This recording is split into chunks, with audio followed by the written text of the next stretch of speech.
cool. So I didn't really see a good spot for them, but these guys are, I think they're just one of the coolest looking birds that we have. Cedar waxwings, they mostly migrate through here, but you will find some that, that nest around here. And they don't have a really cool sound or anything like that. It's just kind of like a little buzz, buzz, buzz sort of sound. Males and females look really similar. They get these little waxy red tips on the tips of their wings, and that kind of tells them, if you're a good birder, you can tell how old they are by looking at those red tips. I'm not a good birder, so I don't know how old this guy is.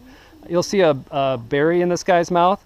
One thing that cedar waxwings do is that they'll take elderberries and they'll feed it to females. So that's kind of a cool thing to watch, is that you can actually watch them feed each other. They will eat those buckthorn berries. So that's one of the few birds, not a lot of birds will eat those buckthorn berries because they don't know what it is. If they do get fermented berries, they can get drunk.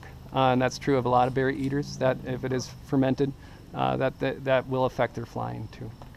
So cedar waxwings. Just a couple things here that you find all over the place. Usually they're a lot smaller than this. Anyone know this plant here? Some weed in a lot of people's yards. It's called plantain. And plantain, there's a Ojibwe guy that works out out at Belwyn. His name is Paul Red Elk, and he calls, they call this white man's foot because it's not from here. It tends to grow in areas where there's a lot of foot traffic, and white guys like to make trails, especially with wagons and stuff like this. So this would grow wherever the white people would go. And but they did find out a use for it, that it makes these really nice long strings. So I guess somehow they made bandages out of it.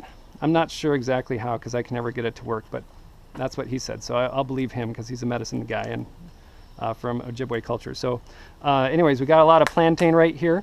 And then this guy, I believe it's lamb's quarters. I think that there's another video out there that Art Straub did from the last time that he was here. And there's another thing called mullen, which is lamb's ear. But this one's actually lamb's quarters, and this is another edible. So I wouldn't eat it since it's dirty right now. But you can rinse this guy off, and you can make a nice little salad with the leaves. So, oh, thank you. So, all right. And then here's that sweet clover again. So somebody asked me before if this was thistle because it has that purple flower on it, but that's just sweet clover again.